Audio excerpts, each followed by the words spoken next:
प्रिय प्रशिक्षुओं, आज हम डीएलएड के चतुर्थ सेमेस्टर के विषय आरंभिक स्तर पर भाषा एवं गणित के पठन, लेखन तथा संख्या पूर्व संबोधों क्षमताओं का विकास विषय के अंतर्गत इकाई 3 उभरती साक्षरता के बारे में चर्चा करेंगे। इसके अंतर्गत हम उभरता लिखन, उभरती साक्षरता, उभरता पठन तथा उभरती साक्षरता के विकास के लिए विद्यालय में अपनाए जाने वाले रणनीतियों पर चर्चा करेंगे। सामान्यतः हम सब यह जानते हैं कि बच्चे के पढ़ने और लिखने की शुरुआत औपचारिक शिक्षण के रूप में विद्यालय में प्रारंभ होती है तथा शिक्षक ही वह पहला माध्यम है जो बच्चों को अक्षरों से परिचित कराता है। वह पढ़ने लिखने में बच्चों की मदद करता है, जबकि हम देखते हैं कि बच्चे भाषा के कौशल सुनना बोलना से जन्म से ही परिचित होते हैं तथा अपनी जीवनचर्या में प्रयोग भी करने लगते हैं। 2-3 साल की आयु के बाद वह बहुत सी चीज़ों को देखने और समझने लगते हैं। देखने व समझने की प्रक्रिया में वे बहुत से शब्द व चित्रों से परिचित हो जाते हैं तथा इसमें तारतम्यता बनाते हुए शब्दों और चित्रों के माध्यम से बहुत सी चीज़ों को समझने लगते हैं। जैसे जब वे अपने घर पर या अभिभावक के साथ दुकान पर जाकर पार्ले जी, कुरकुरे या अमूल आदि की तरफ संकेत करके खरीदने को कहते हैं, उसे देखकर वे पार्ले जी, मैगी भी बोलते हैं। वे उसे पहचानते भी हैं, लेकिन वे उसे पढ़ नहीं पाते हैं, परंतु चित्र के साथ उसे जोड़कर पूरे शब्द को पहचानते हैं। इसी प्रकार अपने बड़े भाई बहन की किताब को लेकर भी वे उलटना पलटना, अपने आप से उंगली रखकर पढ़ने का प्रयास करना, अपने आप से बातें करना, पढ़कर बोलने का अभ्यास करना तथा आड़ी तिरछी लकीरें खींचते हैं। यह सब उभरती साक्षरता के उदाहरण हैं। जिसे बच्चा अपने घर, पड़ोस, परिवार से लेकर स्कूल पहुंचता है, उसके इसी पूर्व ज्ञान को आधार बनाकर हमें उसके पढ़ने लिखने की शुरुआत करनी चाहिए। इस प्रकार हम ये कह सकते हैं कि पढ़ने लिखने के शुरुआती दौर को, जिसमें बच्चे को आरंभिक रूप से पढ़ना लिखना नहीं सिखाया जाता, परंतु वह लिखने के शुरुआती दौर को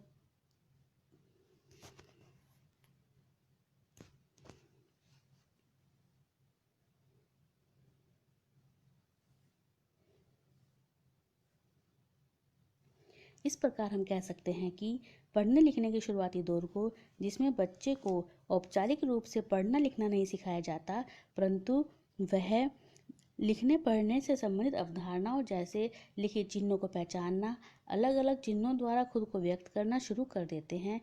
इसे ही उभरती साक्षरता का नाम दिया गया है। इसके माध्यम से बच्चे समझ पाते हैं कि बोले हुए को लिखा जा सकता है तथा लिखने के द्वारा जो हम कहना चाह रहे हैं वह दूसरों तक पहुंचाया जा सकता है।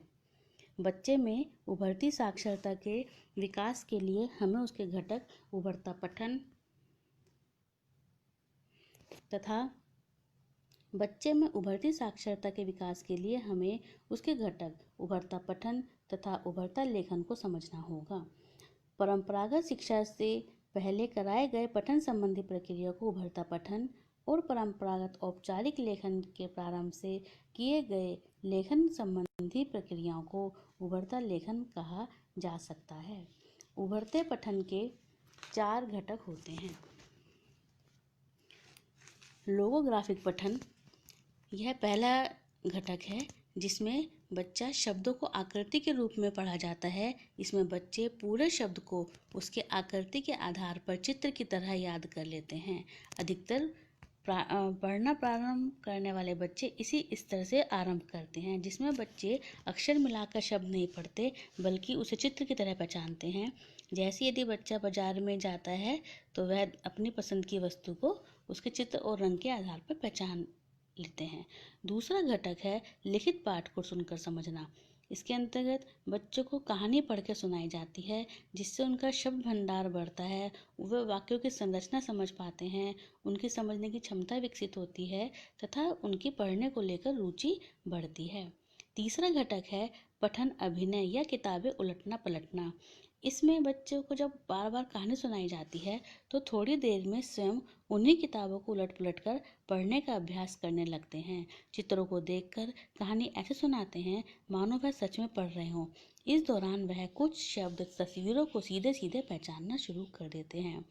उभरते पठन का चौथा और सबसे मुख्य घटक है प्रिंट चेतना। प्रिंट चेतना के माध्यम से बच्चे में यह समझ विकसित हो जाती है कि वह जो बोल रहे हैं उसे लिखा जा सकता है और जो लिखा गया है उसे पढ़ा जा सकता है। इस प्रकार बच्चे मौखिक और लिखित भाषा के संबंध को समझने लगते हैं। प्रिंट चेतना के तत्वों को समझने के लिए बच्चों को प्रिंट संबंधी बहुत सी जानकारी प्राप्त हो जाती है। जैसे उसको यह समझ आ जाता है कि प्रिंट का कोई अर्थ होता है, जो लिखा है उसे शब्द दर शब्द बोला जा सकता है। प्रिंट कई रूपों में पाया जाता है, जैसे अखबार, कैलेंडर, किताबें, खाद्य सामग्री व अन्य वस्तुओं के पैकेट पर लिखे हुए छपे हुए शब्दों के रूप में यह पढ़ा जा सकता है। लिखित सामग्री को बाएं से दाएं और ऊपर से नीचे पढ़ा जा सकता है। वह किताबों की विशेषताओं को भी समझने लगते हैं, जैसे कि किताब का मुख्य पृष्ठ होता है, एक अंतिम पृष्ठ होता है, उसका शीर्षक होता है, उसका एक लेखक होता है। वे शब्द की अवधारणा से ही परिचित हो जाते हैं कि शब्द में अलग अलग ध्वनि होती है, कुछ शब्द छोटे तथा कुछ शब्द बड़े होते हैं। उभरता पठन के पश्चात उभरता लेखन भी उभरती साक्षरता का प्रमुख घटक है। इसको हम अनगढ़ लेखन भी कह सकते हैं। जैसा कि हमने पहले बताया था कि परंपरागत औपचारिक लेखन अर्थात वर्णमाला सिखाने से पहले जब बच्चे चित्र बनाते हैं, आड़ित तिरछित लकीरें खींचते हैं, तो इसके माध्यम से उनको खुद को व्यक्त करने, अपनी बात कहने की इच्छा और चित्रों या चिन्हों के उपयोग की जानकारी होती है। शुरुआत में वह स्वयं को व्यक्त करने के लिए कुछ लकीरें खींचते हैं, धीरे धीरे कुछ आकृतियां द्वारा शब्द बनाने का प्रयास करते हैं। इसी शुरुआती लेखन को अनगढ़ लेखन कहा जाता है। इस प्रकार के लेखन के मौके मिलते रहने से वे लिखित सामग्री के नियम अनुसार कहानियां और अनुभव लिखने का प्रयास करने लगते हैं। इस प्रकार बच्चे अपने बनाए गए चिन्हों का भी प्रयोग कर सकते हैं। इस समय शिक्षकों को यह समझना जरूरी है कि लेखन द्वारा बच्चा अपने आप से, दूसरों से बातें कर रहे होते हैं, अपने अनुभवों को, भावनाओं को और विचारों को दर्शा रहे होते हैं। दुनिया को वे जैसा देख रहे हैं, समझ रहे हैं, महसूस कर रहे हैं, को लेखन के द्वारा व्यक्त करने का प्रयास करते हैं। इस समय हमें लेखन की शुद्धता पर ध्यान नहीं देना चाहिए तथा इसके साथ ही कुछ रूढ़िगत प्रयास जैसे डॉट पर पेंसिल चलाना, हाथ पकड़कर लिखवाना, लाइन से बाहर निकलने पर टोकना इत्यादि प्रयास नहीं करने चाहिए। जैसा कि चित्र में दिख रहा है कि बच्चे ने इसमें कुछ लाइनें खींची हैं। इससे यह अवधारणा विकसित हुई है कि लिखे हुए शब्दों के ऊपर लकीर खींची जाती है। दूसरे चित्र में बच्चे को कहानी सुनाने के बाद उसने नीचे कुछ लिखा हुआ है तथा कुछ चित्र बनाए हुए हैं। इस उभरते लेखन के द्वारा बच्चे में अवधारणा विकसित होती है कि जो सुन रहे हैं, जो बोला जा रहा है, उसे लिखा जा सकता है। जैसा कि हमने पहले चर्चा की है कि उभरते परिवेश में, उभरती साक्षरता के विकास में परिवेश की बहुत बड़ी भूमिका होती है। जैसे कि भारत में विभिन्न वर्गों के लोग रहते हैं, जिसमें संपन्न और मध्यम या शिक्षित परिवार के शिक्षक बच्चों को घरों में पढ़ने लिखने का माहौल समझने और का अवसर मिलता है, जैसे कि अखबार, किताबें, विज्ञापन इत्यादि। परंतु अल्प साक्षर या गैर साक्षर वर्गों के बच्चों के पास उचित मात्रा में संसाधन नहीं होते हैं, जिससे उनके घरों में प्रिंट को देखने व समझने के अवसर कम ही प्रदान होते हैं। उनके घर में अखबार शायद ही आता हो। ऐसे में उनकी उभरती साक्षरता के विकास के अवसर नहीं मिल पाते। विभिन्न शोधों द्वारा यह भी सिद्ध हो चुका है कि अगर बच्चों के परिवेश में प्रिंट संबंधी चीज़ों से ढेरों चित्र, किताबें, कहानियाँ, कविताएं आदि हैं, तो उनके औपचारिक शिक्षण में पठन व लेखन की समझ अधिक विकसित होती है। अतः यहाँ शिक्षक का यह कर्तव्य हो जाता है कि वह विद्यालय में आने वाले बच्चों को इस प्रकार का परिवेश उपलब्ध कराए कि औपचारिक शिक्षा से पहले उन्हें बोलने, पढ़ने, लिखने के संबंध को समझने के पर्याप्त अवसर प्रदान हों। इसके लिए बच्चों को उभरते पठन व उभरते लेखन के मौके दिए जाने के लिए गतिविधियां कराई जाएं, जिससे कि उनके औपचारिक साक्षरता के कौशल सीखने में आसानी हो। तो अब हम उभरती साक्षरता के विकास में स्कूल की भूमिका और हमारी रणनीतियों पर चर्चा करेंगे। पहली रणनीति है कक्षा में कहानियाँ सुनाना व चर्चा करना। इसके अंतर्गत हम जानते हैं कि कहानी सुनाने की प्रथा मानव समाज में सदियों से चली आ रही है। कहानी सुनाने से बच्चा पढ़ने लिखने से पहले किसी लिखित विवरण या कहानी के प्रवाह को भावपूर्ण समझने लगते हैं। इससे बच्चों को कहानी के पात्र, उसके कथानक, घटनाओं को पहचानने व समझने में मदद मिलती है। यह समझ पाते हैं कि वे सब पात्र आपस में कैसे मिले हुए हैं। इससे बच्चों को पाठ और किताबों में कहानियों का छोर पकड़कर आगे बढ़ने में मदद मिलती है। जैसे हम शेर और खरगोश की कहानी का उदाहरण ले सकते हैं कि शेर जंगल में सभी जानवरों को निशाना बनाता रहता था और सभी जानवर मिलकर शेर को प्रतिदिन एक जानवर कोई न कोई उसके पास जाता था ताकि शेर सबको परेशान ना करे। इस प्रकार अंत में खरगोश अपनी चालाकी से शेर को मार देता है। इस कहानी में हम देखते हैं कि बच्चे के परिवेश से संबंधित जानवर और अन्य कुआं इत्यादि उसको कहानी में दिखाई देते हैं। इस प्रकार की कहानी को हम चित्रों के माध्यम से भी प्रदर्शित कर सकते हैं। इस कहानी के माध्यम से हम बच्चों में चर्चा करते हैं कि शेर क्या खा रहा होगा, खरगोश ने क्या किया होगा और कुआं कैसा होता है, कुएं में पानी होता है या नहीं होता है। इस प्रकार की चर्चाएं हम बच्चों से कर सकते हैं। इस प्रकार की चर्चा करने में बच्चों को मज़ा आता है, वे सुनते हैं, बोलते हैं, जवाब देते हैं तथा इससे उनके अंदर ढेर सारी शब्दावली का विकास होता है। चर्चा के माध्यम से उनके अनुभव भी निकल के आते हैं। इसके अतिरिक्त बच्चों को पाठ्य पुस्तकों की कहानियों के अलावा अखबार, किताबें या लोक कथाएं भी सुनाई जा सकती हैं, उनसे चर्चा की जा सकती है। दूसरी रणनीति है चित्र बनाने और स्वयं को व्यक्त करने के ढेर सारे मौके देना। भाषा कक्षा के दौरान, विशेषकर कक्षा 1 में, बच्चों को कहानी सुनाने के पश्चात चित्र बनाने और आड़ी तिरछी लकीरें खींचने के मौके देने चाहिए और उनके द्वारा की गई रचनाओं को सराहा जाना चाहिए और पूछें कि क्या लिखा है। बच्चों को कक्षा में सुनाई गई कहानी पर मनपसंद चित्र बनाने और लिखने के लिए प्रोत्साहित किया जाना चाहिए। इससे बच्चों की कल्पना को उड़ान भरने का मौका मिलता है और पठन और लेखन के संबंध में बेहतर समझ बनती है।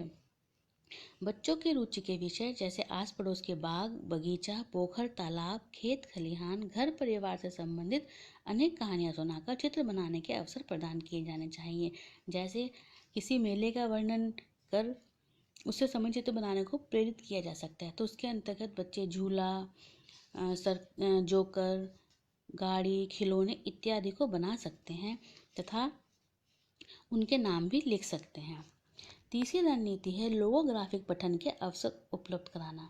जैसे कि हमने पहले बताया है कि प्रारंभ में बच्चे औपचारिक शिक्षण से पूर्व किसी यदि कहानी या कविता में आए शब्दों को बार बार देखते हैं या सुनते हैं तो धीरे धीरे उस शब्द को चित्र या आकृति के रूप में पहचानना शुरू कर देते हैं। वे उस शब्द में आए अक्षर या वर्तनी को तो नहीं जानते, परंतु लिखा हुआ अक्षर देखकर पहचान जाते हैं। इसी को हम लोगोग्राफिक पठन कहते हैं। इसको विकसित करने के लिए हम कुछ गतिविधियों का प्रयोग कर सकते हैं, जैसे बच्चों के नाम के कार्ड।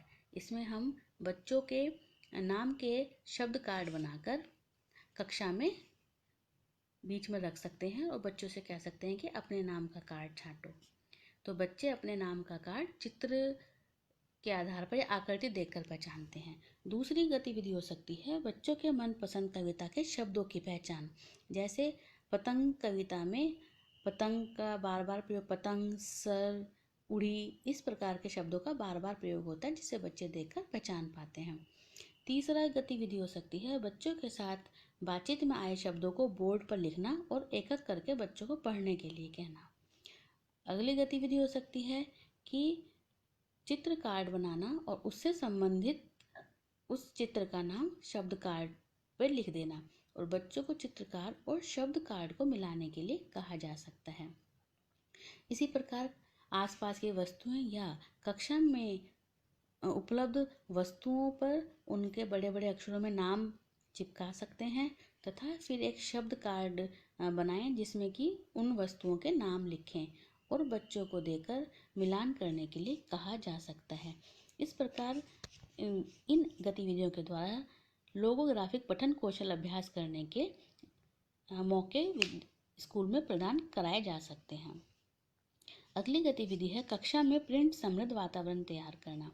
जैसे कि हमने बताया पहले कि प्रिंट समृद्ध वातावरण तैयार करने के लिए विद्यालय में हम बहुत से प्रिंट संबंधी पोस्टर, चार्ट्स, कविताएं, पहेलियों के चार्ट, बच्चों के नाम, शब्द दीवार, बच्चों के लिखित कार्य को दीवार पर प्रदर्शन और या आज की बात का कोना, बच्चों के जन्मदिन के चार्ट, वाक्य पट्टी इत्यादि का प्रयोग करते हुए कक्षा में प्रिंट समृद्ध वातावरण तैयार कर सकते हैं। कक्षा में प्रिंट समृद्ध वातावरण तैयार करते समय यह ध्यान रखना चाहिए कि अध्यापक व बच्चे उस सामग्री का अर्थपूर्ण प्रयोग कर रहे हों, सामग्री बच्चों के स्तर की हो तथा कक्षा में ऐसे स्थान पर लगी हो कि बच्चे उसे आसानी से पढ़ सकें। कक्षा में प्रिंट संबंधी सामग्री का नियमित तौर पर बदलाव किया जाना भी आवश्यक है। अगली रणनीति है साझा पठन। साझा पठन के दौरान शिक्षक कहानी पढ़ते समय बच्चों से चर्चा करते हैं और बच्चों का ध्यान किताब के चित्र व प्रिंट की अवधारणा की तरफ ले जाते हैं। साझा पठन के लिए बिग बुक का प्रयोग कर सकते हैं।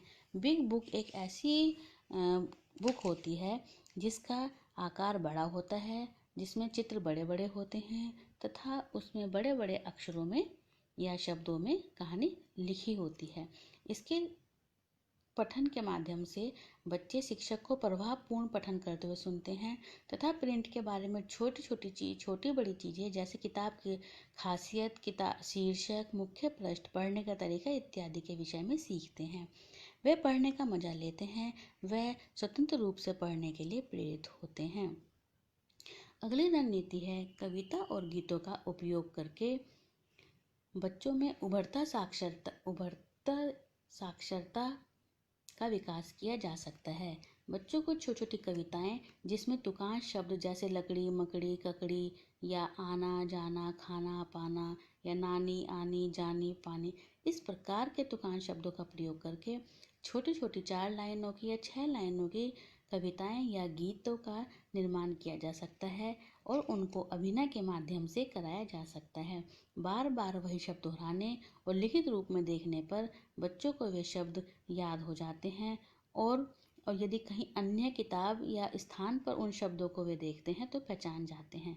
इससे उनकी शब्दावली का भंडार बढ़ता है और उन्हें शब्दों की मात्रा और ध्वनि का उपयोग समझ में आने लगता है तथा वे शब्दों के अर्थ को समझने लगते हैं। इसी कड़ी में सबसे आखिरी रणनीति है अनगढ़ लेखन। इसमें बच्चों को प्रारंभ में आड़ी तिरछी लाइनें, गोला बनाना, अंग्रेजी के सीधा सी, उल्टा सी, ऊपर की तरफ खुला हुआ, नीचे की तरफ खुला हुआ मुंह का सी का अभ्यास कराना चाहिए। इससे बच्चों को उंगलियों के स्नायु तंत्रों का मजबूत होना, कलम पेंसिल पकड़ने का अभ्यास इत्यादि कर सकते हैं। इस प्रकार हम कह सकते हैं कि विद्यालय में उभरती साक्षरता के मौके उपलब्ध कराकर शिक्षक बच्चों के औपचारिक पठन लेखन के कौशल विकास में महत्वपूर्ण भूमिका अदा करते हैं।